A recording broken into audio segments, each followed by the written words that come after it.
The dawn came in sideways across the Dakota plain, pale and thin as watered milk, and before the light had fully settled on the frost-stiffened grass, the shooting began. It always began the same way. A crack from the Halverson claim, half a mile east, then an answering pop from the ridge where old Fenwick kept his corn patch, then another from somewhere south, distant and flat, swallowed by the wind before it fully arrived. By full sunrise, the territory sounded like a place at war with itself. And in a manner of speaking, it was. The crows had found the grain fields again, and every homesteader from the river bottom to the upper flats was doing what homesteaders did when something threatened what little they had managed to pull from the reluctant earth. They made noise. They fired into the air. They hung old pots on twine and set boys with sticks to running the fence lines. She did not fire a single shot. Welcome to Frontier Secrets. I am your narrator, Elias Vance. Here, we unearth the forgotten stories of the American frontier, the tales of women who stood alone against the wind and the mockery of men who believed they knew better. And if you stay with us, you will meet Nora Thorne, a woman who learned to read the land not by what she was told, but by what she was patient enough to see. She stood at the edge of her wheat field in the early cold of October, 1883, 29 years old, widowed 18 months, holding nothing more than a tin cup of cooling coffee, and she watched.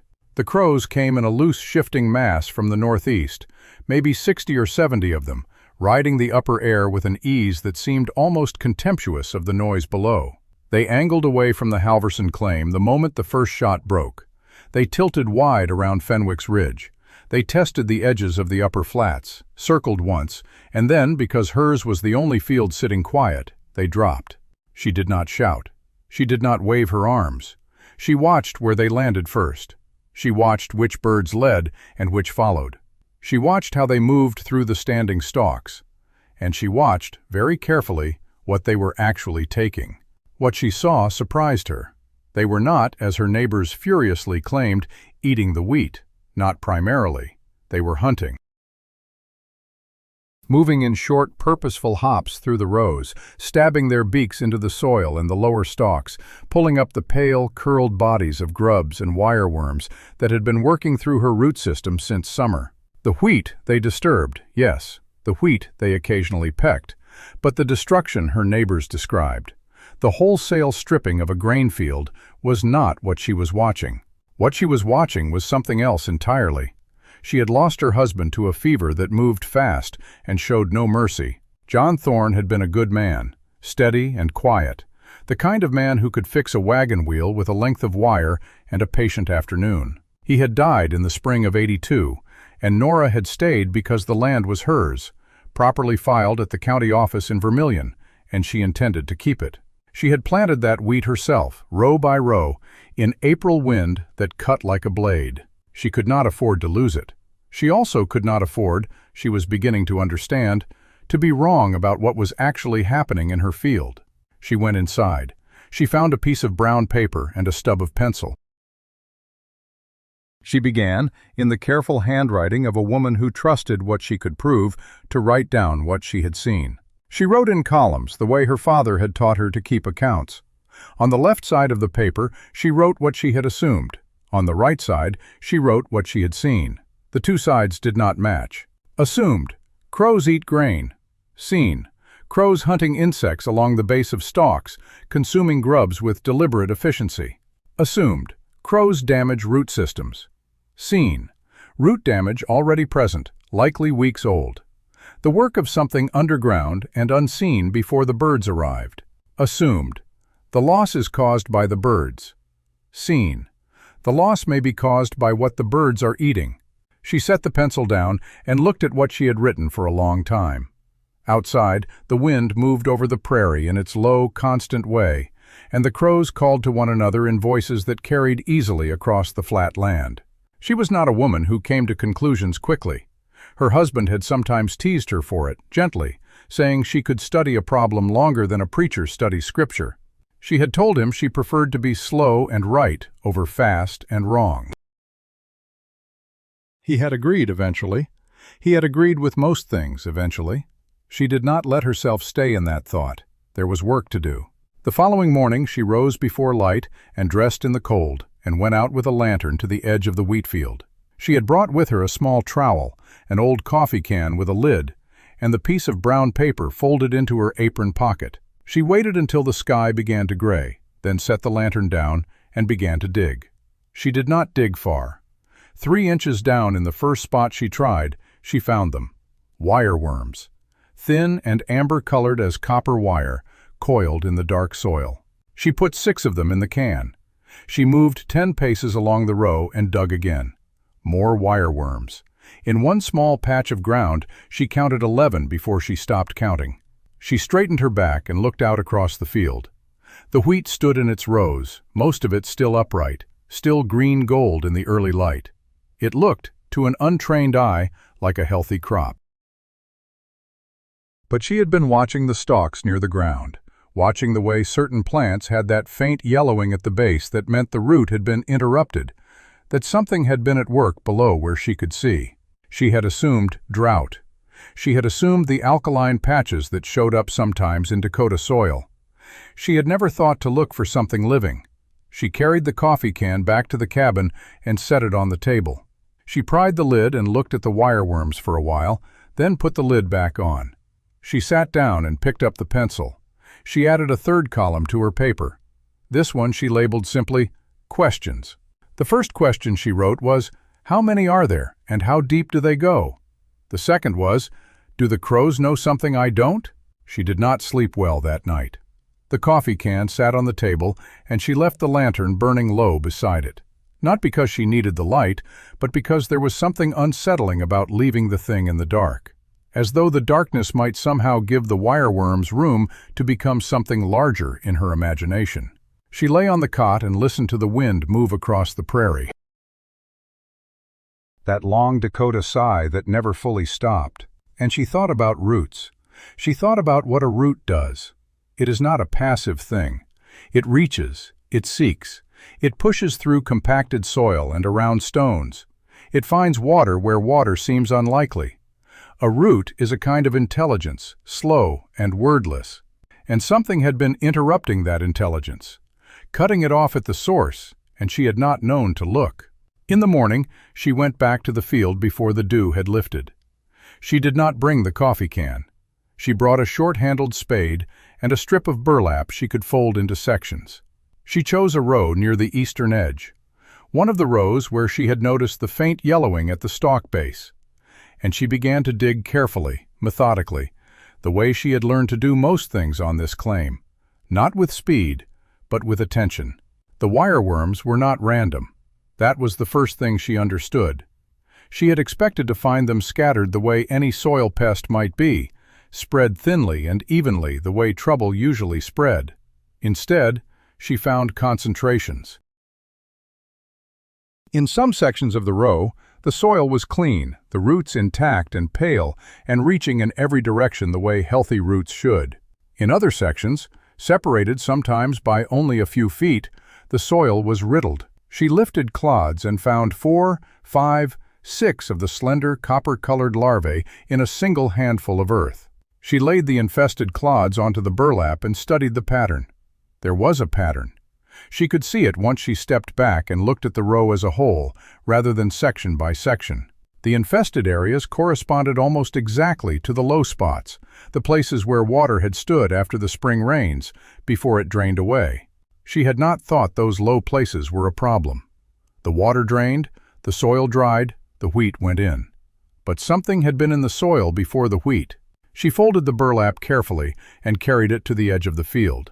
She set it on the ground and stepped back 6 paces and waited. She did not have to wait long. The first crow arrived as though it had been watching from somewhere she could not see, which she was beginning to believe was always the case. It landed on the folded burlap, cocked its head, and began to work. A second crow landed nearby, then a third. She watched the way they moved across the burlap.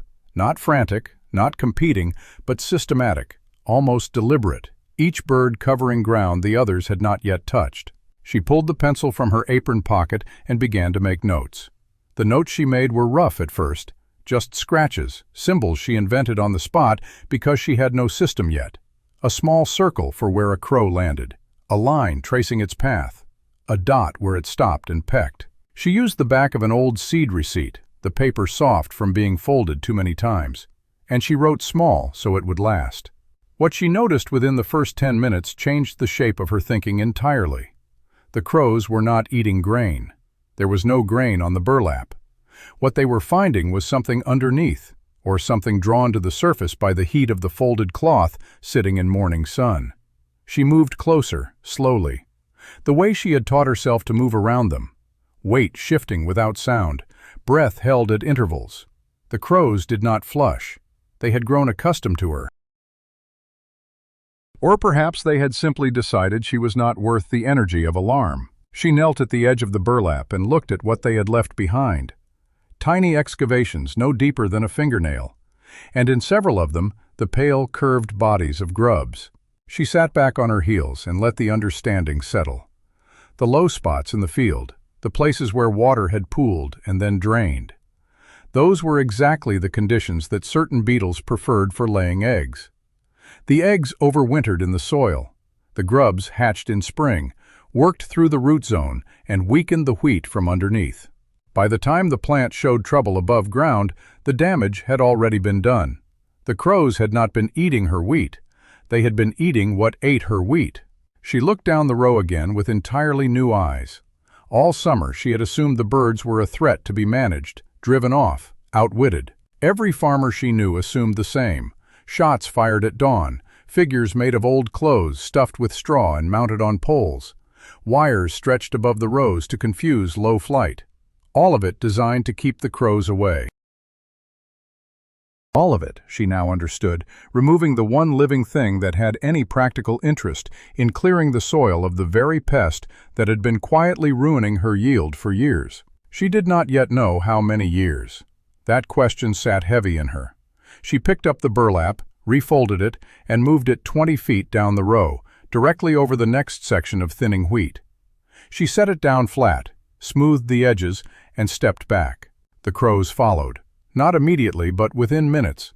They came without invitation, without any signal she could identify, as though the information moved among them by some means she did not have the vocabulary to name. She watched them work and kept writing.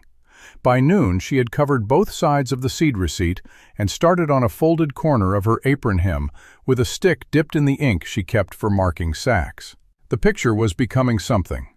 Not yet an answer, but the shape of one. That afternoon she made herself stop watching and start testing. She had noticed something in the first days of observation that she had not yet been willing to trust. The crows did not move randomly. They did not scatter across the field and pick at whatever happened to be underfoot. They concentrated. They returned to the same furrows in the same order day after day, with a consistency that reminded her of nothing so much as herself moving through a root cellar inventory. Starting at the left wall, working right, checking what was low, skipping what was full. She chose 3 sections of the northeast quarter. In the first, she left the soil untouched. In the second, she turned the top inch with the flat of her spade, just enough to expose the dark underlayer. In the third, she scattered a thin line of coarse cornmeal along the furrow edge, not as feed, but as a marker to see whether they would hold to a row they could track by something other than memory. Then she walked to the far fence and sat down with her back to the field. She gave them an hour. When she returned, the cornmeal row had been worked first and most thoroughly. The turned soil row had been touched, but not finished. The untouched row had been ignored almost entirely. She stood over each one in turn, reading the marks of their feet in the dirt, the way she had once learned to read water signs from an old Lakota woman who had traded dried herbs at the Yankton Ferry. Not by looking for what was there, but by noticing what was missing. What was missing from the untouched row was any sign of the wireworm she had been finding in her blighted wheat roots since the spring of 1882. She crouched and pressed 2 fingers into the soil of the turned row, then the untouched. In the turned row, she found 3 wireworm casings within a hand's width of each other. In the untouched row, nothing yet. But the wheat there was already thinner. She had assumed it was a moisture problem, a low spot that drained poorly. She had been wrong. The wireworm was moving through the field from east to west, exactly the direction the crows had been working from the first day she began watching them. They were not ahead of the problem, they were tracking it. She sat back on her heels and looked at the field from that low angle, the way a child might look at it, and the whole shape of the land rearranged itself in her mind. The low patches she had written off as drainage failures, the thin rows she had blamed on poor seed, the sections that had rallied in late August when she expected nothing of them, all of it looked different now, seen through what the crows already understood. She had not been farming a field. She had been farming a map she could not read. The crows had been reading it all along. She stood up slowly, her knees damp from the soil, and looked toward the eastern fence where 3 of them sat watching her with what she could only call patience. She walked to the fence line slowly, not wanting to startle them. They did not startle. They watched her come with the same steady attention they gave everything. Unhurried, evaluating, neither fearful nor welcoming. She stopped about 10 feet short of the posts and crouched down again, putting herself at their level. One of them shifted its weight. Another tilted its head. The third looked past her toward the field, then back at her, as though it were deciding whether she was finally worth explaining things to. She had a piece of dried corn in her apron pocket. She always carried something now. She set it on the ground in front of her and moved back, and the boldest of the 3 dropped from the fence rail and walked toward it with that rolling, unhurried gait that she had come to find almost dignified. It took the corn, held it a moment, then carried it back to the fence and wedged it into a split in the post before flying off. She had seen this before, the storing. She had not thought much of it until now. She pulled out her small notebook, the one she had started carrying in July when the patterns first began to interest her, and wrote the location of the post and the direction the crow had flown. She had other such notes, dozens of them by this point, observations she had made mostly for her own satisfaction, the way a person reads a difficult book, not because they expect to use the knowledge, but because the not knowing had become intolerable. But standing there in the morning quiet with the smell of turned soil behind her and the wireworm map still rearranging itself in her mind, she began to suspect the notebook had more in it than she realized. She walked back to the cabin that evening and spread all her notes on the table. Pages she had written in cramped handwriting by lamplight, describing which sections of the field the crows had worked on, which days, which directions they moved, where they landed first, where they lingered longest, what they carried away, and where they went. She had been treating it as a curiosity. Now she read it as a record. The patterns were there. She could see them plainly once she stopped reading around them. The crows had never worked the field randomly. They moved in arcs, always beginning at the eastern edge, always retreating toward the creek bottom when the wind shifted north. There were 4 or 5 spots they avoided entirely. She circled those on her rough field sketch with a stub of pencil. She did not know yet what the avoided spots meant. They did not align with anything she had previously mapped.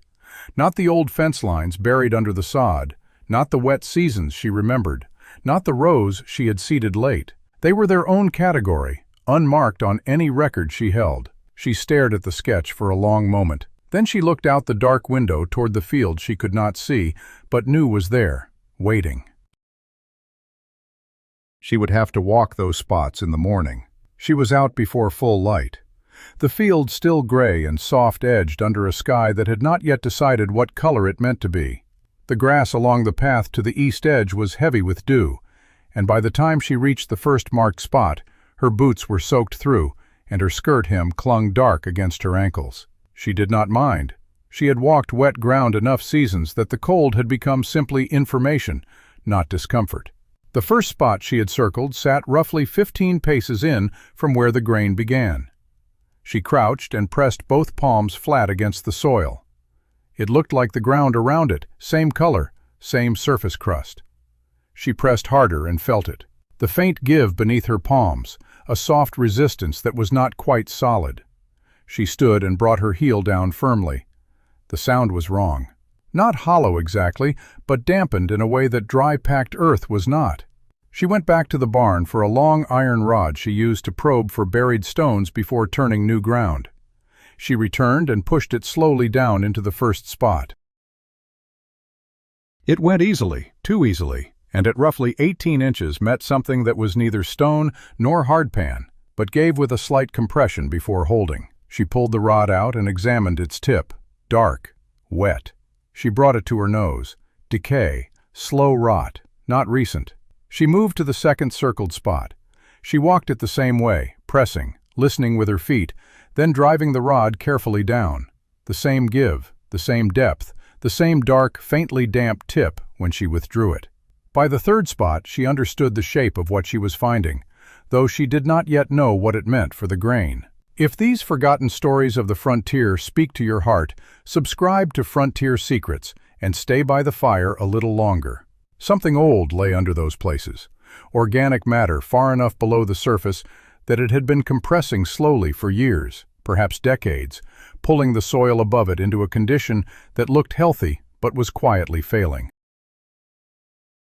The roots that pushed down into those spots would have reached that layer and found no purchase, found instead a soft collapse of material that drained away both the water and the minerals that good grain needed. The crows had known, not in the way a person reasons through a problem, not with maps or records or iron rods, but through the plain accumulated knowledge of creatures that had walked and worked this ground 1,000 times more than she had.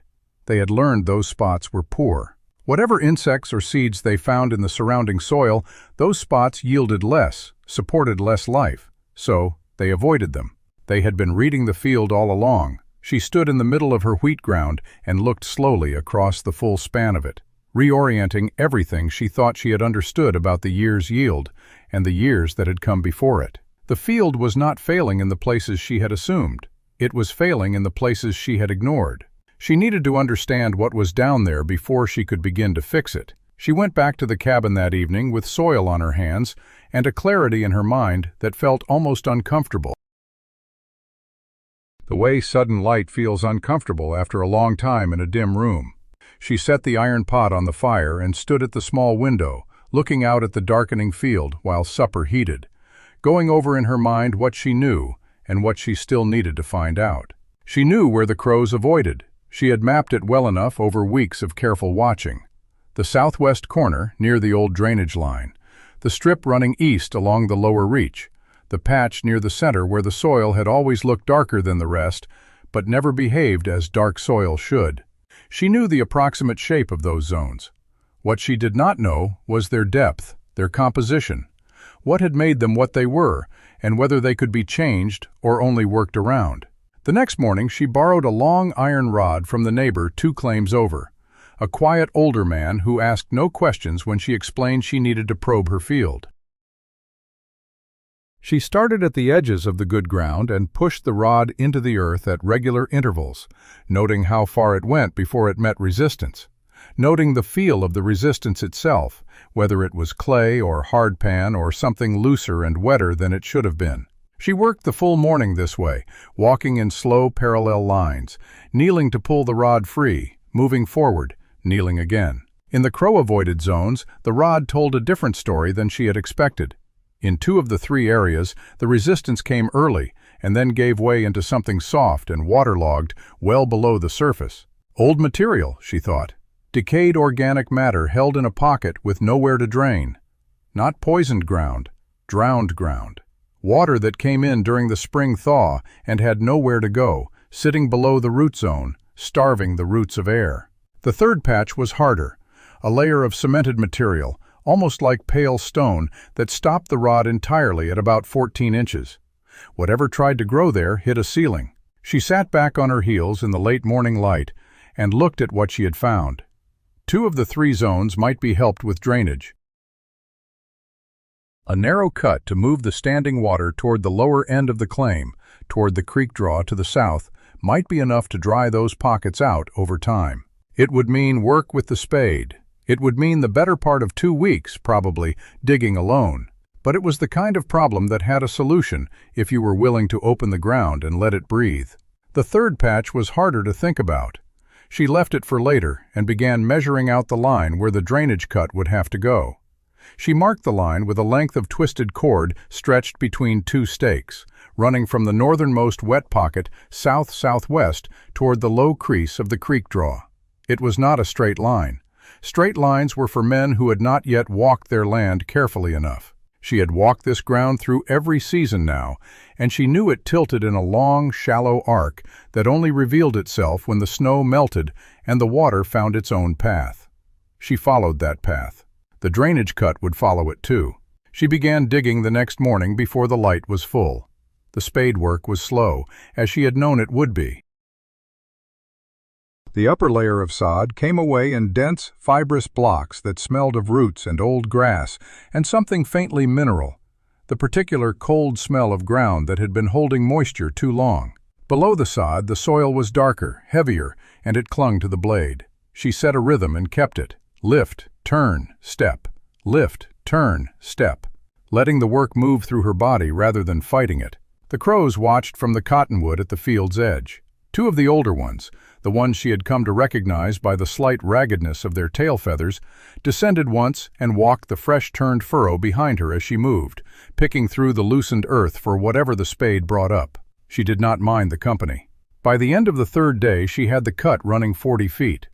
By the end of the first week, it was nearly 80, and she could already see, in the hours after a brief afternoon rain, that water was beginning to find the channel and move.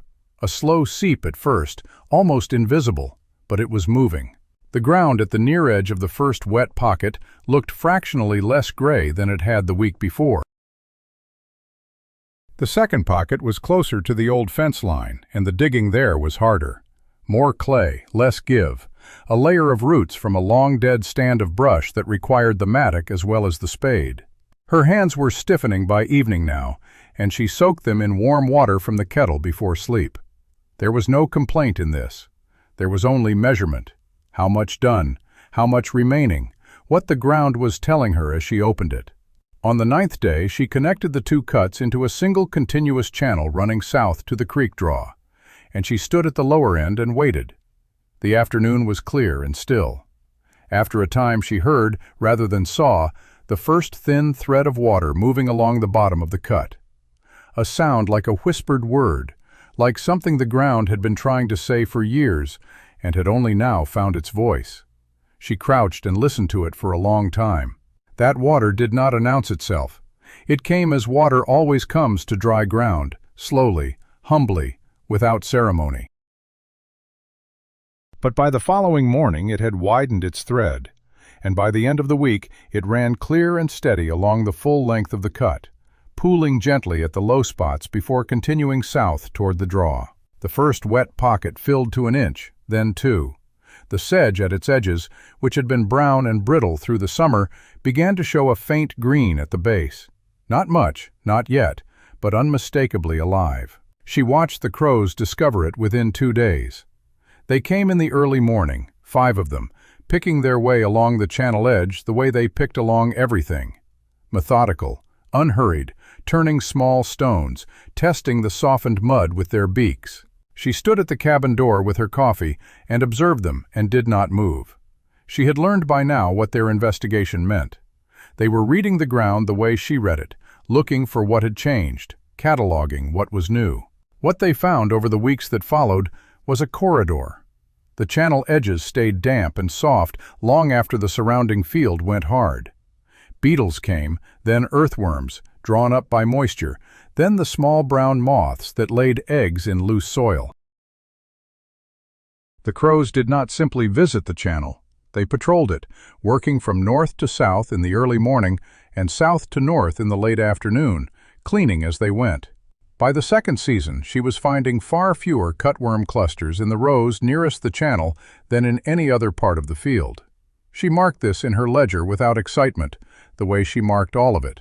Observation was not the same as conclusion, but she kept measuring, kept noting, kept watching where they went and what they left undisturbed.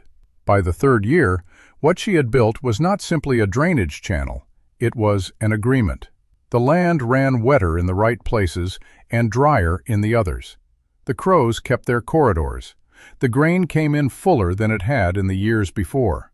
Not dramatically, not miraculously, just steadily, year on year, the way a well-tended thing grows.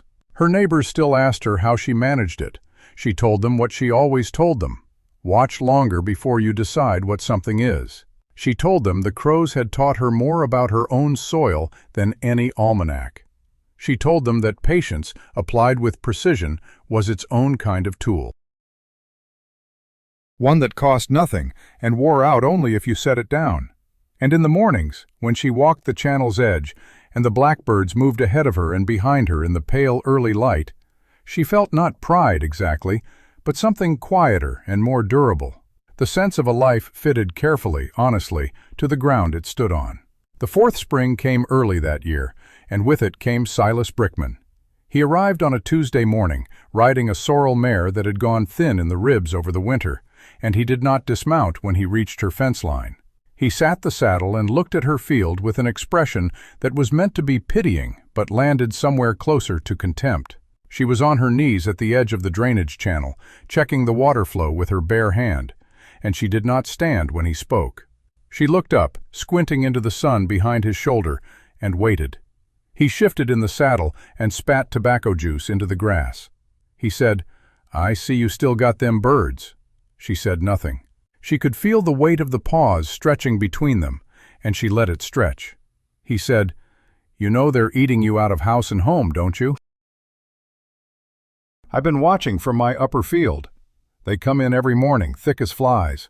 You got more crows on your place than I got wheat on mine." She wiped her hand on her apron and stood slowly. She said, "I reckon they're doing what they came to do." He laughed at that, a short, flat sound that did not carry far in the morning air. He said, "Well, when your yield comes in half of what it ought to be, you come see me. I'll show you how to handle a shotgun." He did not wait for an answer. He turned the mare and rode back along the fence line toward his own claim, and she watched him go with the same steady attention she gave the crows. She was learning, slowly, that there were different kinds of birds in this territory. That was the beginning of it. Not the beginning of the trouble, because the trouble had been there all along, but the beginning of the public side of it. Silas Brickman was not a man who kept his opinions to himself. He was broad-shouldered and loud-voiced, with a red face that reddened further whenever he drank. And he had a way of turning any conversation toward his own accomplishments that made listening to him feel like standing in a wind that only blew one direction. He had come to the Dakota Territory 4 years before Nora, and he had staked a claim that ran along the low ridge to the west of her property. He grew wheat and corn and a few acres of oats, and he did it with the same heavy-handed certainty that he did everything else. He believed in hard work, straight rows, and the regular application of lead to anything that moved through his crops without permission. He had shot so many crows in his first 2 seasons that he had taken to hanging them on his fence posts as a warning to the rest. The crows had learned to avoid his land entirely, which he considered a victory. What he did not consider, what he had never considered, was what they might have been doing when they were there. The mockery started slowly. A comment at the general store in Vermilion delivered loud enough for the men at the stove to hear. "Nora Thorne's gone soft on the birds, won't shoot 'em. Says they're helping." A shake of the head, a chorus of chuckles. The storekeeper, a thin man named Hollis who kept his opinions to himself behind the counter, said nothing, but he looked at Nora the next time she came in with a new expression, a kind of puzzled curiosity, as though she had become a question he was not sure how to ask. She bought her flour and her salt and her coffee, paid in coin she had earned from selling eggs and a small surplus of wheat the year before, and she did not explain herself. She had learned that explaining too early was the same as inviting correction, and she was not interested in being corrected by men who had not spent an hour on their knees in their own soil. By mid-May, the mockery had taken on a sharper edge. A woman named Hattie Pemberton, who lived 2 miles south and ran a small dairy, stopped Nora on the road one afternoon and said, "I heard you got a deal with the crows. They leave your wheat alone, you leave them alone. That true?" There was a smile on Hattie's face, but not a kind one. Nora looked at her for a moment and said, "They don't leave my wheat alone. They eat what's eating my wheat." "There's a difference." Hattie's smile did not change. She said, "Well, you tell 'em I got a deal with my cats. They bring me mice, I let 'em sleep on the porch. Works the same way, I reckon." She nodded and moved on, and Nora stood in the road and watched her go, and felt the weight of being the subject of the town's amusement, settling across her shoulders like a second layer of clothing. She had worn it before. When John died, she had worn it for months. The whispers that she would not last the winter, that a woman alone could not hold a claim, that someone would have to buy her out or marry her off before the first hard freeze. She had outlasted those whispers by staying, by doing the work, by letting the land speak for itself. She intended to do the same now. But the mockery had a way of getting into a person's thoughts, even when she did not invite it. She would be out in the field at dusk, watching the crows settle into the cottonwoods for the night, and she would hear Silas Brickman's voice saying, "You got more crows on your place than I got wheat on mine." She would be checking the drainage channel, feeling the cool seep of water through her fingers, and she would hear Hattie Pemberton's voice saying, "I heard you got a deal with the crows." She would lie awake in the dark cabin, listening to the wind, and she would wonder if she was wrong. Not about what she had seen, because she trusted her eyes, but about whether what she had seen mattered. Whether the wireworms she had pulled from the soil, the ones the crows ate with such apparent purpose, were actually the cause of the thinning wheat, or whether she had connected two things that had no real connection. She had no one to check her conclusions against, no neighbor who had tried the same thing, no almanac that mentioned the relationship between corvids and soil pests. She had only her own observations, her own notes, her own slow accumulation of evidence that she had been assembling in the margins of old receipts and the back pages of her ledger. And some nights, that did not feel like enough. She kept working. That was what she did when doubt crept in. She kept working.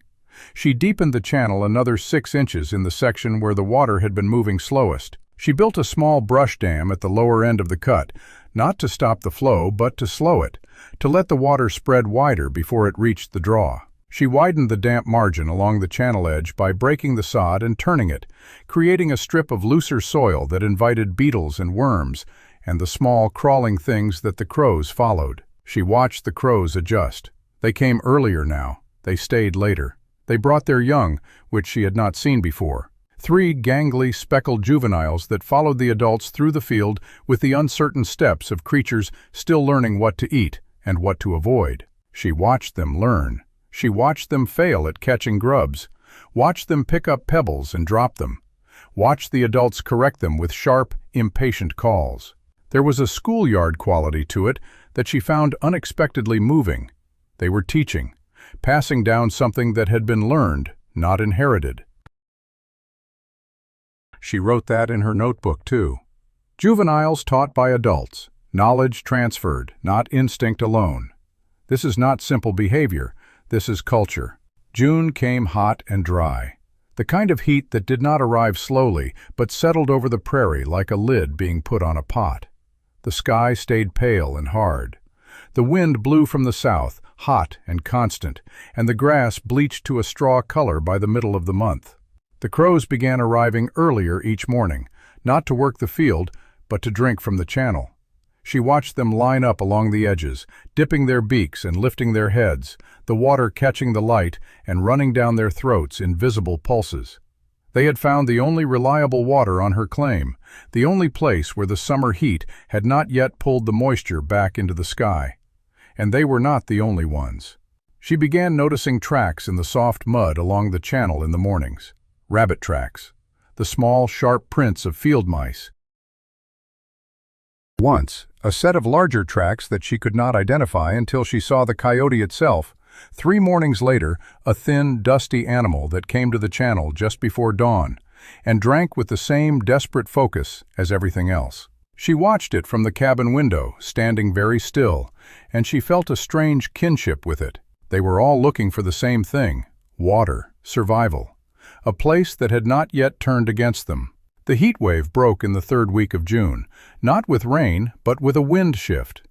The air changed overnight, and the temperature dropped 20 degrees between sunset and sunrise, and the sky filled with clouds that were the color of old bruises.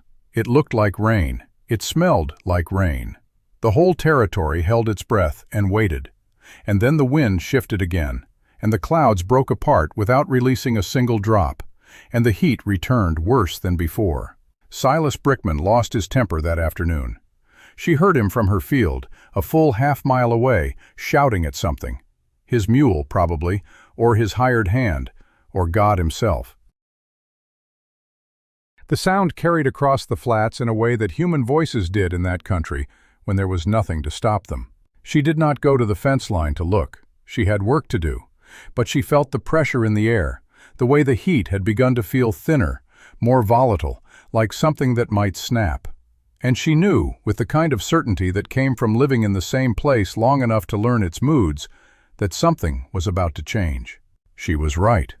It came 3 days later, in the late afternoon, when the sky turned a greenish yellow that she had seen only once before, in Kansas when she was a girl. Her father had called it the color of trouble. She had not understood what he meant until she saw the wall of black moving across the prairie from the north, eating the horizon as it came, and she heard the sound that was not thunder, but the combined vibration of 1,000,000 wings and 1,000,000 bodies moving as one thing. The Locusts had found the Dakota Territory.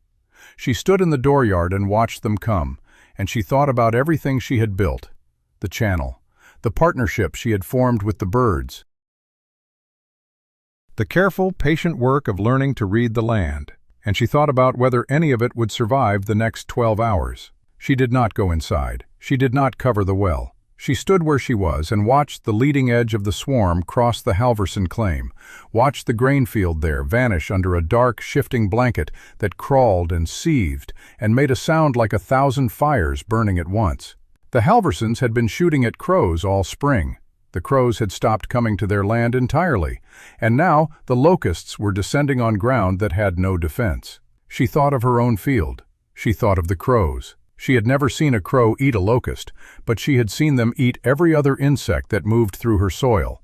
And she had seen how they worked together, how they communicated, how they seemed to know what was coming before it arrived. She started walking toward the field, not running, because there was no point in running from something that was already there. She reached the edge of the wheat and stopped. The crows were gathering, not flying away, not scattering in panic, but gathering. They were coming from every direction, from the cottonwoods, from the fence line, from the creek draw, and they were landing in the field in numbers she had not known existed.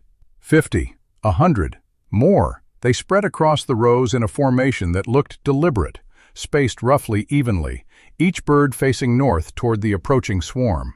She watched them settle into stillness. And then, the locusts arrived.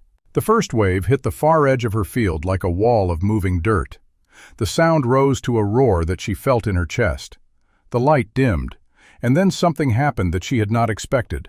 The crows did not flee. They rose. All at once, as though a single command had passed through them, they lifted from the wheat and met the swarm in midair. They did not simply peck and retreat. They hunted. They flew into the thickest part of the cloud and began taking locusts on the wing, snapping them out of the air, swallowing them, turning and diving and rising again. The locusts that made it past them landed on the wheat and began to feed. But the crows followed them down. They worked the rows the way they had worked the wireworms, systematically, relentlessly, covering ground that would have been stripped bare without them. She stood at the edge of the field and watched them save her crop. Not all of it, not completely, but enough. Enough that when the swarm passed, 3 hours later, moving south toward the Pemberton Dairy and the claims beyond, her wheat was still standing. Ragged, but standing. The Halverson field, visible from her eastern fence line, was not. It was bare, as though it had been shorn by a blade. She walked the rows in the dusk, stepping over the bodies of locusts that crunched beneath her boots, and she counted the damage. She had lost perhaps a quarter of the northeast section. The rest was intact. The crows had returned to the cottonwoods, and they sat in the branches, preening and resting, and she stood beneath them and looked up and did not know how to say what she felt. So she said nothing. She just stood there in the cooling air and let the quiet settle around her.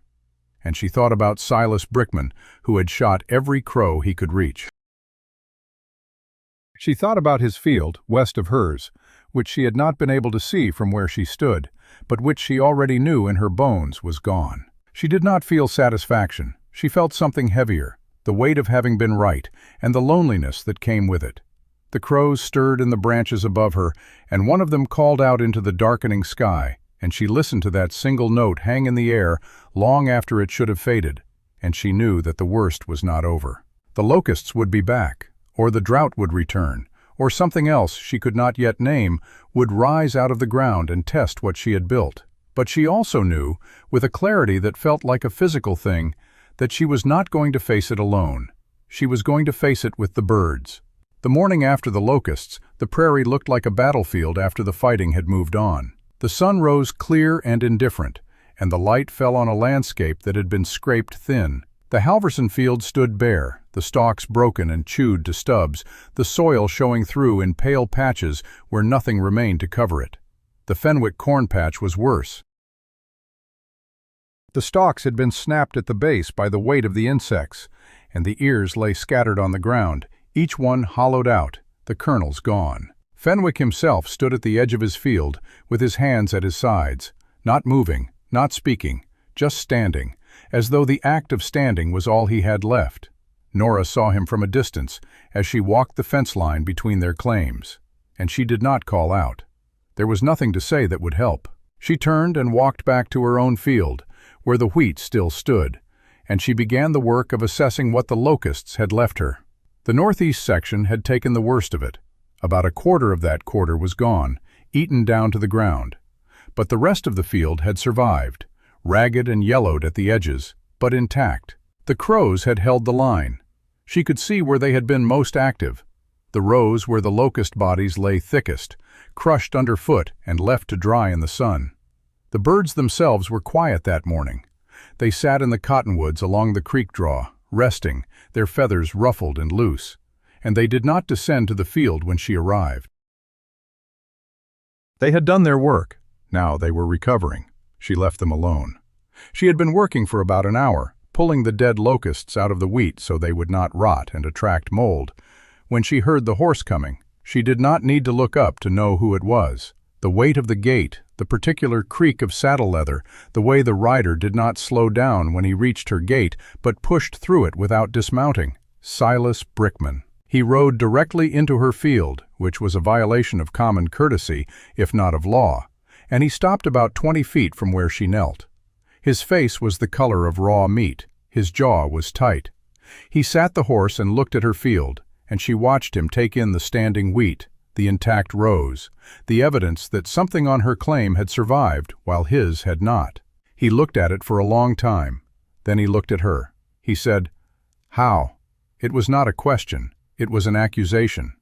She stood up slowly and wiped her hands on her apron. She said, "I dug a drainage channel, kept the soil from drowning in the wet season. The roots went deeper. The wheat was stronger when the locusts came." He stared at her. He said, "That's not what I'm asking. I'm asking how you kept the locusts off. I saw your field from the ridge. It's half standing. Mine's gone. Fenwick's gone. Halverson's gone. Yours is standing." She said, "The crows ate them." The words hung in the air between them, and she watched his face change. The red deepened. The jaw tightened further. He said, "The crows." She said, "Yes." He said, "The same crows I've been telling you to shoot all spring." She said, "The same crows." He did not say anything for a long moment. He looked at the cottonwoods where the birds were resting, and she saw something move behind his eyes that was not understanding and was not acceptance. It was the beginning of something else. He said, "You're telling me my field is gone because I shot the birds that would have saved it." She said, "I'm telling you what I saw." He turned the horse sharply, the bit pulling at the mare's mouth, and he rode out of her field without another word, trampling a row of wheat as he went. She watched him go and felt the ground beneath her feet shift. She had known him long enough to recognize when he was not finished with something. Word spread quickly in a territory where news traveled by distance and repetition. Within 3 days, every homesteader within 10 miles knew what Nora Thorne had said to Silas Brickman. They knew about the drainage channel. They knew about the crows. And they had opinions, most of them delivered in the kind of voice that was meant to carry back to her. She heard about it from Hattie Pemberton, who stopped her on the road to Vermilion and said, "I hear you told Silas the crows saved your wheat. That's a bold claim for a woman with a half-eaten field." Nora looked at her and said, "Would you rather I said the locusts spared me out of pity?" Hattie's mouth tightened and she said, "You got a smart tongue for someone who's going to need help come harvest." Nora said, "I got a field that's still standing. That's more than most can say." Hattie's face went still, and she turned and walked away without another word. That was the pattern of it. The men in the general store, the women at the church social, the children who repeated what they heard at the supper table. Nora Thorne and her crows. Nora Thorne and her fancy theory. Nora Thorne, who thought she was better than everyone else because she had read a book or two and dug a ditch in her field. What stung was not the mockery itself. She had been mocked before, when she stayed on the claim after John died, when she refused to sell, when she insisted on planting her own wheat instead of renting the land to a man who knew what he was doing. She had worn that mockery like a coat that did not quite fit, but kept the wind out. What stung was the way the mockery crowded out the truth. She tried, once, to explain the wireworms at the general store. She drew a picture on a scrap of paper and showed it to Hollis, who looked at it and nodded, and then looked at her with the same puzzled curiosity he had worn all spring. She said, "The grubs weaken the roots. The crows eat the grubs. The wheat grows stronger." He said, "That sounds reasonable enough." And then he said nothing else, and she understood that reasonable was not the same as believed. That night she sat at her table with the notebook open and the lamp burning low, and she wrote down everything she had seen since the locusts. The crows had returned to the field the second day after the swarm, working the rows the way they always had, hunting the survivors. The grubs that had been eating her roots were still there, and the crows were still finding them. The locusts had been a single event. The wireworms were the constant, and the crows were the only thing keeping them in check. She wrote it down in her careful hand, and she read it back to herself, and she knew it was true. But knowing it was true and making other people know it were two different things, and she had not yet found the bridge between them. The heat returned in July, harder than before. The creek draw dried to a trickle, then to mud, then to cracked clay that curled at the edges like old parchment. The drainage channel shrank to a shallow ribbon no wider than her hand, and she had to deepen it again, working in the early mornings before the sun made the work unbearable. The crows adapted. They came to the channel at dawn and dusk, drinking from what remained, and they continued to work the field. But she could see the strain in their movements. They were flying farther for water. She saw them returning from the direction of the Missouri, which was nearly 4 miles east. They came back with dust on their feathers and thirst in their movements, and they drank from her channel as though it was the only thing keeping them alive. She began leaving a shallow pan of water at the edge of the field, near the cottonwoods where they roosted. She filled it every morning from the well. It cost her time and effort, and she did not have much of either to spare, but she did it anyway. She had made a bargain, even if the crows did not know it, and she intended to keep her side of it. Silas Brickman did not speak to her directly after the morning in her field, but he spoke about her. She heard it from a boy who delivered a letter from the county land office. The boy said, "Mr. Brickman says you're running a pest farm, says the county ought to do something about it." The letter was a notice. A hearing had been scheduled for the first Tuesday in August at the courthouse in Vermilion to determine whether her claim was being maintained according to the terms of the Homestead Act. The complaint had been filed by Silas Brickman. She read the letter twice, then folded it and put it in her apron pocket. She did not show it to anyone. There was no one to show it to. She had no family within 500 miles. Her neighbors were either hostile or indifferent. The only creatures on her side were black and feathered and could not testify. She went back to the field that afternoon and worked until the light failed, and when she came inside, she sat down at the table and wrote a letter to the county land office. She wrote it in the same careful hand she used for her notebooks, and she did not plead or apologize. She stated the facts. She described what she had observed. She described the wireworms, the drainage channel, the behavior of the crows, the locust swarm, the survival of her wheat. She wrote it all down as though she were writing a report, which she supposed she was. She signed it Nora Thorne, claimant, and sealed it with a drop of wax from the candle. She would mail it in the morning. But as she set the letter aside and blew out the lamp, she lay in the dark with the letter's words still moving through her mind, and she wondered whether facts alone would be enough. She had learned that people did not change their minds because of evidence. They changed their minds because of something that touched them, something that made them see differently. and she did not know how to make a room full of men see what she had seen. She did not know how to make them understand the language of the crows. She did not know how to make them kneel in the dirt and press their hands into the soil and feel the difference between ground that was dying and ground that was being healed. That kind of knowledge could not be written down. It had to be lived, and she was the only one who had lived it. The first Tuesday of August came hot and still. She rode into Vermilion on the old mare, wearing her best dress, which was not much of a best dress, but it was clean, and she had mended the tear at the collar. She tied the horse in front of the courthouse and stood for a moment looking up at the building. It was a small building, wood frame, painted white once but now faded to the color of old bone. She had been inside it exactly once, to file her claim after John died. She had not expected to return under these circumstances. The hearing was held in a room on the second floor, a narrow room with a window that looked out over the main street. A man named Judge Barnett presided, a lean man with thin gray hair and eyes that did not seem to miss much. Silas Brickman was there, sitting on a bench near the front, and 3 other men she recognized as members of the County Agricultural Board. They sat at a table with papers spread before them, and they looked at her when she entered with the kind of attention that made her feel like a specimen under glass. She took a seat on the opposite bench, and she waited. The judge read the complaint aloud. It was shorter than she had expected. The claimant, Nora Thorne, has failed to maintain her claim in a manner consistent with standard agricultural practice. She has permitted a large and destructive population of crows to inhabit her land, endangering the crops of adjacent claims. She has refused to take reasonable measures to control the bird population. Her methods are unorthodox and inefficient. It is requested that the county review her claim for potential forfeiture. She listened to the words and felt the room grow smaller around her. Silas Brickman was called to testify. He stood and spoke in a voice that was meant to sound reasonable, but carried the same edge she had heard in her field. He described the crows. He described her refusal to shoot them. He described the locusts and said that her field had survived because the crows had eaten the locusts before they could eat her crop, which meant the crows had drawn the locusts to the area in the first place. He said, if she'd done what any sensible farmer would have done and kept the birds off, the locusts would have passed us by. She attracted them. She made it worse for everyone.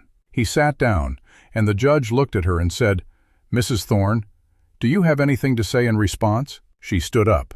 She had not prepared a speech. She had prepared a letter, but she had left it in her saddlebag, and she realized now that words on paper would not help her here. She looked at the judge, and then she looked at Silas Brickman, and then she looked at the window where the afternoon light was falling across the dusty floor. She said, I have a field that's still standing. My neighbor's fields are bare. That's not luck. That's not coincidence. That's what happens when you take the time to understand what's actually happening in the ground instead of just reacting to what you think you see. She stopped. The silence in the room was total. The judge looked at her for a long moment, then looked down at the papers on his desk. He said, You're asking us to believe that the crows saved your crop. She said, I'm asking you to believe what you can go and see for yourselves. My field is half a day's ride from here. You can stand in it and look at the wheat that's still there. And then you can ride over to Mr. Brickman's field and see what's not there. And you can decide for yourselves which method worked. The judge looked at the agricultural board. One of them, an older man with a weathered face and hands that showed the work of a lifetime, said, I'd like to see that field. The judge nodded. He said, Then we'll adjourn until tomorrow morning, and we'll ride out to the Thorne claim at first light. Mrs. Thorne, you'll provide the directions. She nodded. She sat down. Her hands were shaking, but she did not let anyone see. That night she stayed in a boarding house on the edge of town, a narrow room with a narrow bed and a window that looked out over the dark prairie. She did not sleep. She lay on the bed with her clothes on and listened to the sounds of the town settling into the night, and she thought about what they would see in the morning. She thought about the channel, which was running lower than it had in weeks. She thought about the crows, which would be gathering at the cottonwoods at dawn. She thought about the wheat, which was still standing but had begun to show the strain of the drought. She thought about whether it would be enough. She had no control over what they saw.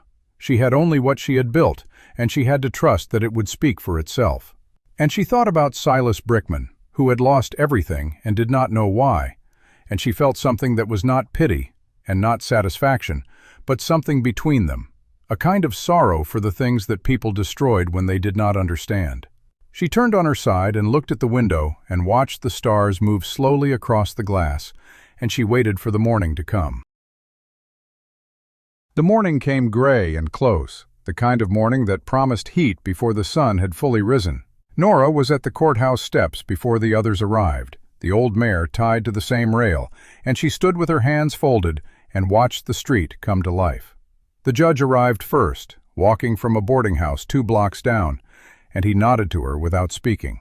The 3 board members came together in a wagon driven by the weathered one, the man who had asked to see the field.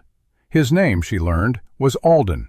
He was the oldest of them, with a face that had been shaped by weather into something both hard and kind. And he moved with the deliberate economy of a man who had spent a lifetime measuring his efforts. Silas Brickman came last, riding the same sorrel mare, and he did not look at her. He did not look at anyone. He sat the saddle with his arms crossed and his jaw set, and it was clear that he had come only because he had to. They rode out of Vermilion in a loose column, the wagon in front, the riders behind, and Nora at the rear on the old mare. The road was dry and dusty, and the dust hung in the air behind them, settling slowly on the weeds and the fence lines. The sun rose and burned the gray out of the sky, and by the time they reached the turnoff to her claim, the heat was already building. She watched the judge wipe his forehead with a handkerchief. She watched Alden adjust his hat against the glare. She watched Silas Brickman stare straight ahead as though the landscape itself had offended him. They came over the low rise that marked the eastern edge of her property, and she saw the field open before them. It was not a perfect field. She had never claimed it was. The wheat stood in rows, but the rows were uneven, thinner in some places than others, with patches of bare ground showing through where the wireworms had done their work before the crows had found them. But it was standing. The stalks were green gold, the heads heavy, the field alive in a way that the neighboring claims were not. She heard Alden make a sound, a low grunt that might have meant anything, and she saw the judge slow his horse and look across the field with an expression she could not read. Silas Brickman said nothing. He did not need to. The comparison was the thing. They had passed the Halverson claim on the way in, and they had seen the bare soil, the broken stalks, the silence of a field that had given up. They had passed the Fenwick patch, which was worse, and now they were standing at the edge of hers, and the difference was not subtle. The judge dismounted and walked a few paces into the field. He stopped and looked down at the base of a wheat stalk, then crouched and touched the soil. He said, "Mrs. Thorne, show me this channel of yours." She led him to the drainage cut, which was running lower now than it had in the spring, but still carried a shallow ribbon of clear water. She knelt and put her hand in it, and he knelt beside her and did the same.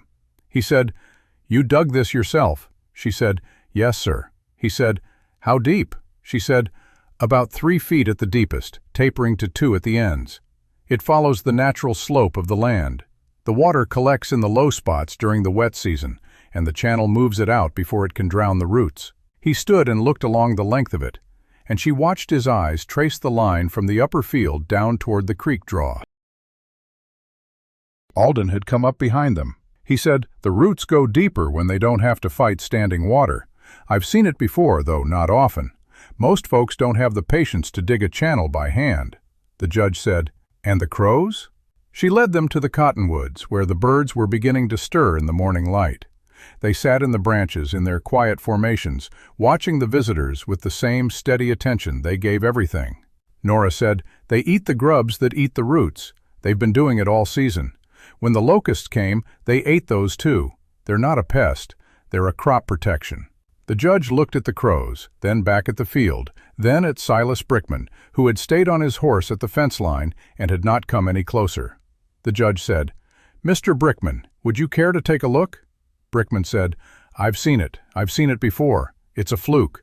One season don't make a method." The judge said, "Your field is bare. Hers is not. That's not a fluke. That's a result." Brickman's face reddened. He said, "She attracted the locusts. If she'd shot the birds like the rest of us, the locusts would have passed us by.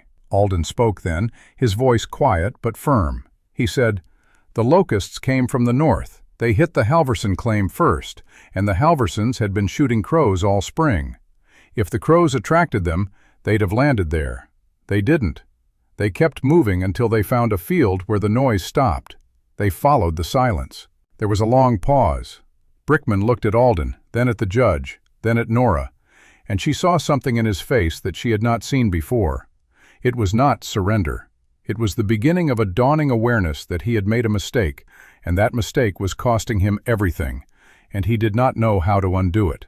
He turned his horse and rode back toward the road without another word.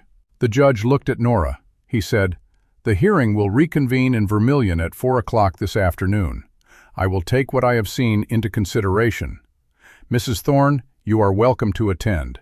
He nodded and walked back to his horse. Alden lingered a moment longer. He said, "That channel of yours."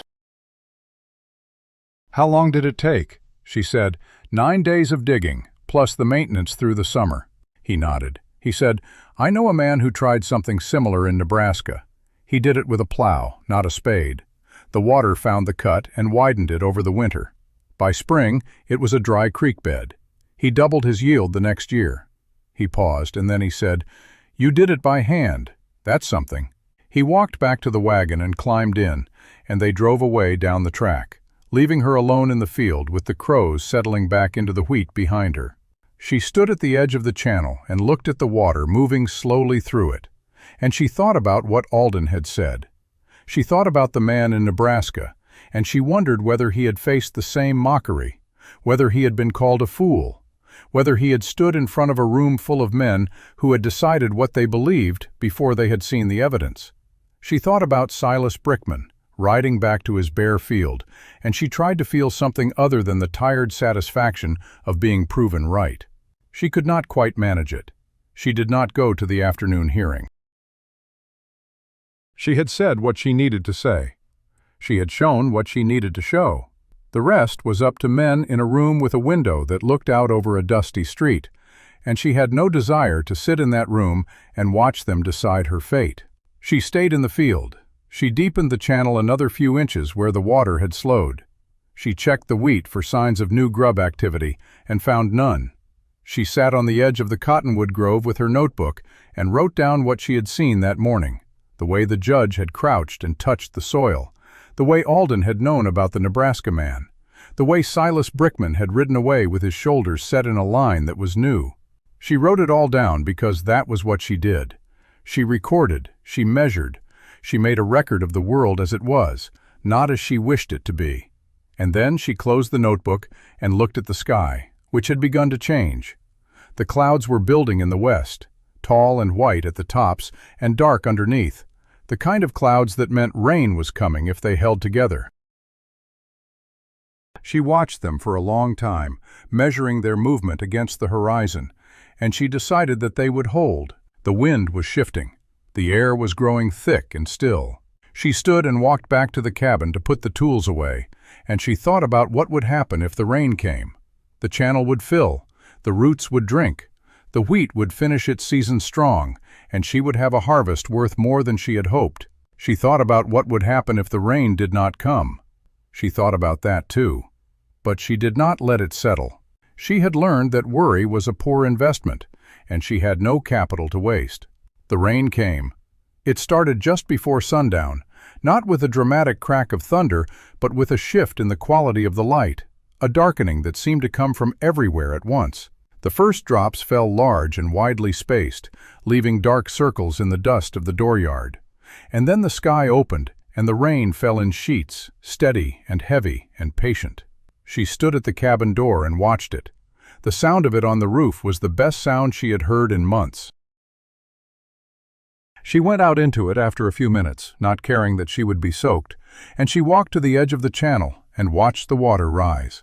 The channel caught the runoff from the field and carried it south toward the draw, and she could see it working, could see the water moving exactly where she had intended it to move. The field drank. The roots drank. The crows had disappeared into the cottonwoods, and she could hear them calling to each other through the rain in voices that sounded almost like laughter. She stood in the downpour and let the water run down her face, and she thought about the hearing that she had not attended. She thought about the judge, who had seen the field and touched the soil. She thought about Alden, who had known about the Nebraska man. She thought about Silas Brickman, who had ridden away without a word. And she thought about the crows, who would be back in the field at dawn, working the rows, doing what they had always done. The rain fell, and the channel ran, and the wheat stood in the dark, and she stayed at the edge of the field until the light was gone, and the cold had settled into her bones. And then she went inside and built up the fire, and sat with her notebook open, writing by the light of the lamp. She wrote, "The rain came, the channel held, the field is well." It was not poetry, it was a record, and it was enough. She closed the notebook and sat back and listened to the rain on the roof, and she felt the deep, quiet certainty of a woman who had placed her trust in something slow and patient and true, and had not been disappointed. The rain stopped sometime in the deep hours of the night, and she woke to a world that had been rinsed clean. The air was cool and soft in a way it had not been for months, and the light through the cabin window was pale and gentle, the kind of light that made everything look newly made. She dressed and went outside. The dooryard was mud, puddled in the low places, and the fence line dripped with beaded water that caught the morning sun and sparkled like something precious. She walked to the field and found it transformed. The wheat stood taller than it had the day before, the stalks straight and dark with moisture, the heads heavy and full. The channel was running fast and clear, carrying the runoff in a steady rush toward the creek draw, and she could hear the water moving, a sound that had become as familiar to her as her own breathing. She crouched and put her hand in it and felt the cool push against her palm, and she smiled. It was a small thing, that smile, barely a movement of the mouth, but it was real. She rode into Vermilion that afternoon. She had not intended to, but the quiet certainty that had carried her through the night had begun to fray at the edges, and she needed to know what had happened at the hearing. She found Alden at the general store, sitting on a bench outside with a cup of coffee, and he stood when he saw her. He said, "The complaint was dismissed. Judge Barnett ruled that your claim was being maintained according to the terms of the Act, and he commended your methods as innovative. It's on the record." She stood there in the street and let the words settle. She said, "Thank you." He said, "Don't thank me, thank the field." It spoke for itself. He paused, and then he said, "Brickman left the room before the ruling was read. He knew what was coming." She nodded. She felt a weight lift, but it did not lift cleanly.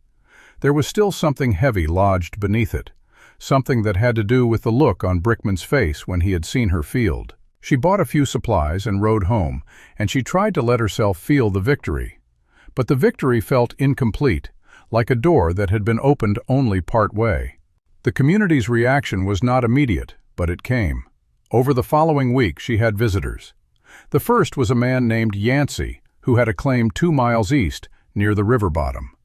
He came on foot, leading a mule, and he stood at her fence line and said, "I heard about your channel. I got low ground that floods every spring. Would you mind if I took a look at how you dug it?" She showed him. She walked him along the entire length of the cut, explaining how she had followed the natural slope, how she had deepened the sections where the water pooled, how she had used the brush dam to slow the flow at the lower end.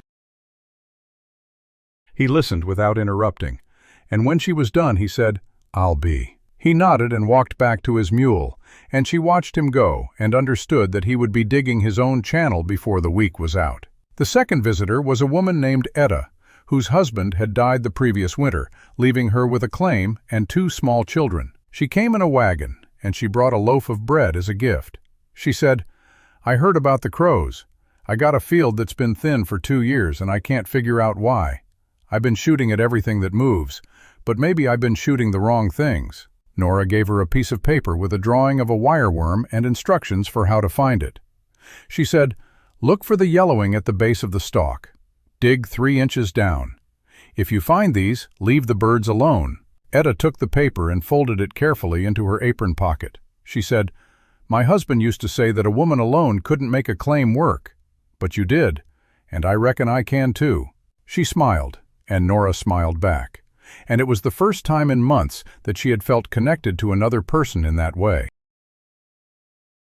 But the visitors also brought news, and the news was not all good. Silas Brickman had not taken the dismissal quietly. He had been drinking, and he had been talking, and the talk had taken a darker turn. He was blaming her for the locusts, for the loss of his crop, for the humiliation of the hearing. He was saying that she had bewitched the crows, that she had made some kind of bargain with forces that no decent Christian woman should be dealing with. The talk spread, not because anyone believed it, but because it was easier to repeat a strange story than to examine a difficult truth. She heard it from Hollis at the general store, who said it quietly, with his eyes on the counter. He said, "You might want to keep your distance from Brickman for a while. He's not himself." She said, "Has he ever been?" Hollis did not answer. She left the store and rode home with the words sitting uneasily in her stomach. She had faced mockery. She had faced a hearing. She had not faced the kind of anger that came from a man who had lost everything and needed someone to blame. And she did not know how to prepare for it. The answer came 3 nights later. She was in the cabin, writing by lamplight, when she heard the sound of hooves in the dooryard. It was late, well past dark, and she was not expecting anyone. She set the pencil down and stood, and she took the lantern from the table and went to the door. She opened it and saw Silas Brickman sitting on his sorrel mare in the middle of her yard. He was not carrying a weapon. She could see that clearly in the lantern light. His hands were empty, resting on the saddle horn, and his face was not the face of a man who had come to threaten. It was the face of a man who had come to the end of something. He said, "My well went dry this afternoon." His voice was flat, emptied of the bluster she had come to expect. He said, "I got no water. I got no crop. I got nothing left." She stood in the doorway with the lantern held high, and she looked at him. She said, "There's water in the channel. You can fill your barrels from it if you need to." He stared at her. He said, "You'd let me take water from your claim?" She said, "It's not my water. It's the land's water. And the land don't keep score." He sat there for a long moment, and she watched something move across his face, a kind of slow collapse of the walls he had built around himself. He said, "I came here to tell you that I was wrong." The words came out rough, as though they hurt him to say. He said, "I've been telling myself that you got lucky, that the locusts would have passed anyway, that the crows didn't make a difference. But I've been out to my field every day since the hearing, and I've been digging. I've been looking for what you found. And I found them. The wireworms. They're everywhere in my soil. They've been there all along, and I never knew. I shot the birds that would have eaten them, and I lost everything because of it." He stopped. He looked down at his hands on the saddle horn. He said, "I don't expect you to forgive me. I just needed to say it." She stood in the doorway, and she felt the night air cool against her face, and she thought about all the mornings she had spent watching the crows, all the evenings she had spent writing in her notebook, all the loneliness of being the only one who saw what she saw. And now here was the man who had mocked her, who had tried to take her claim, who had spread stories about her, sitting in her yard with nothing left, telling her she had been right. She said, "The water's in the channel. You can come back for it in the morning." He nodded. He turned the mare and rode out of the yard, and she watched him go until the darkness swallowed him. She stood there for a long time after he was gone, the lantern growing warm in her hand, and she looked up at the stars that were scattered across the sky like seeds thrown by an invisible hand. She thought about what it meant to be right. She thought about what it cost to be wrong. And she thought about the crows, which were somewhere in the darkness, sleeping in the cottonwoods, waiting for the dawn. She went back inside and sat down at the table, and she picked up the pencil and opened the notebook to a fresh page. She wrote the date. She wrote, "Silas Brickman came tonight. He said he was wrong." She looked at the words for a long time. Then she closed the notebook and blew out the lamp, and she lay in the dark with the window open, listening to the channel run, and she felt the deep, quiet pulse of a life that had been tested and had held. The morning after Silas Brickman's visit, she rose before light and went to the channel. The water was running clear and steady, carrying the last of the rain toward the draw, and she knelt and checked the flow with her hand. The temperature was right, The depth was holding, and the field beyond was thick with wheat that had begun to turn gold at the tips. She heard a wagon long before she saw it, the creak of old wheels and the slow step of a horse that had made the same trip too many times. She stood and watched it come over the rise, and she saw that it was Silas Brickman, driving a team hitched to a flatbed wagon with 3 empty barrels in the back. He stopped at the fence line and did not get down. She walked to the gate and opened it for him, and he drove the wagon through and stopped at the edge of the channel. He climbed down, and he took the first barrel off the wagon and lowered it into the water. It filled slowly, the sound of it hollow and satisfying, and when it was full, he lifted it back onto the wagon and went for the second. She watched him work, and she did not offer to help. He would not have wanted her to. He filled all 3 barrels in silence, and when he was done, he stood beside the wagon and looked at her. He said, "I'll return the water. When the rains come again, I'll fill your barrels if you need them." She said, "I know you will." He climbed back onto the wagon and drove away without another word, and she watched him go and thought about the strange, slow work of repair. It did not happen all at once. It happened in the spaces between words, in the steady filling of barrels, in the quiet acknowledgement that what had been broken could be mended if both sides were willing to wait. The weeks that followed were the best of the season. The wheat finished its cycle under a sky that had softened, with occasional rains that kept the channel running and the soil moist. The crows worked the field every day, and she watched them with a new kind of attention, not as a farmer watching a crop, but as a student watching a teacher. She noticed things she had missed before. The way the old ones assigned the younger ones to the edges of the field, where the wireworms were thinning. The way they rotated their positions through the day, following the sun and the shade. The way they called to each other in different tones for different discoveries. She began to recognize individual birds by the patterns in their feathers, the way one had a slight break in the tail, the way another held its head at a different angle when it was watching her. She gave them names in her notebook, not fanciful names, but descriptive ones. The one with the broken tail she called Notch. The one with the patient gaze she called Watcher. She wrote about them as though they were neighbors, because in a way they were. The harvest came in the 3rd week of September, and it was better than she had dared to hope. The yield was not the largest on the prairie, but it was solid and clean, and the grain was heavy and full. She cut it by hand with a scythe, working slowly through the rows, bundling the stalks and standing them in shocks to dry. The crows stayed away from the cut grain. They had learned the difference between standing wheat and cut wheat, or perhaps they simply understood that their work was done for the season. They gathered in the cottonwoods and watched her work, and she felt their attention like a warmth at her back. She worked from dawn until dusk, and when the last shock was standing, she walked to the edge of the field and looked back at what she had done. The field was gold. The shocks stood in rows, neat and straight, and the light of the late afternoon fell across them in a way that made the whole field look like it was glowing from within. She stood there for a long time, and she did not move. She let herself feel it, the weight of the season, the weight of the doubt, the weight of the loneliness that had pressed against her from every side, and she let herself feel the lifting of it. She took a sample of the grain to Vermilion to have it graded, and the miller, a quiet man named Stokes, looked at it and said, "This is good wheat. Better than most I've seen this year. Where'd you get it?" She said, "I grew it." He looked at her, and she saw the recognition in his eyes. He had heard the stories. He said, "Well, you did something right." She took the grading slip and folded it into her pocket, and she walked out of the mill and stood on the street, and she felt the strange sensation of having been seen, not as a curiosity, not as a woman who kept crows, but as a farmer who had grown good wheat. The community recognition came slowly, but it came. At the harvest fair in early October, she was asked to display her grain alongside the other entries. She set out a jar of the cleaned kernels and a small bundle of the stalks, and she stood beside them while people walked by and looked and nodded and moved on. She did not expect to win anything. She had not entered to win. She had entered because she had been asked, and because she wanted to show that her methods had produced something real. When the judging was announced, she was not called for first place. That went to a man from the river bottom whose fields had escaped the worst of the locusts.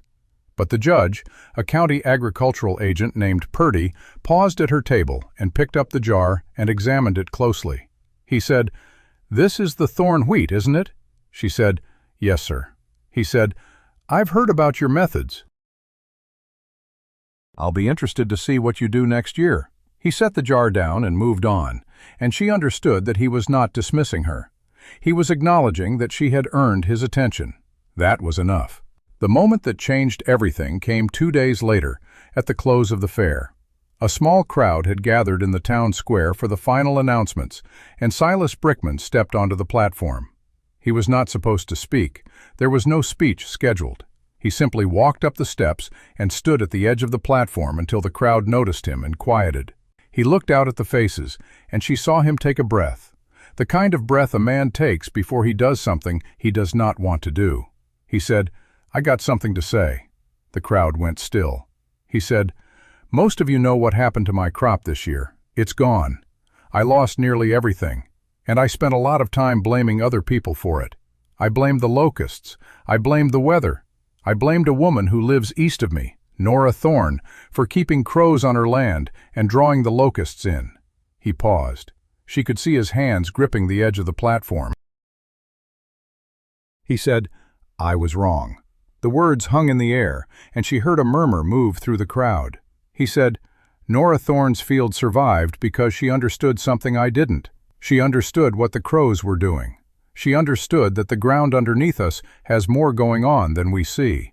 She dug a channel to drain her low spots, and she let the birds do what they do naturally. And while I was shooting every crow I could reach, she was letting them save her crop." He looked directly at her, standing at the edge of the crowd. He said, "Nora, I was wrong, and I'm sorry." She felt the tears come, hot and sudden, and she did not try to stop them. The crowd was silent for a long moment, and then a woman behind her began to clap, and then others joined, and the sound of it rose and filled the square, and she stood there with her hands at her sides, and the tears running down her face, and she felt the walls that had been built around her fall away, one by one, until there was nothing left but the open air and the warmth of people who had finally understood. She went home that evening in the dark, riding the old mare, and the stars were out in a sky that had never looked wider. She stopped at the fence line and sat in the saddle for a moment, looking at the field where the shocks still stood, waiting to be threshed. The cottonwoods were dark shapes against the sky, and she heard a single crow call out, a low, soft sound that seemed to be meant for her. She answered it, not in words, but in a quiet hum that she had learned to make in the back of her throat, a sound that had no meaning except that it was hers. The crow called again, and then there was silence.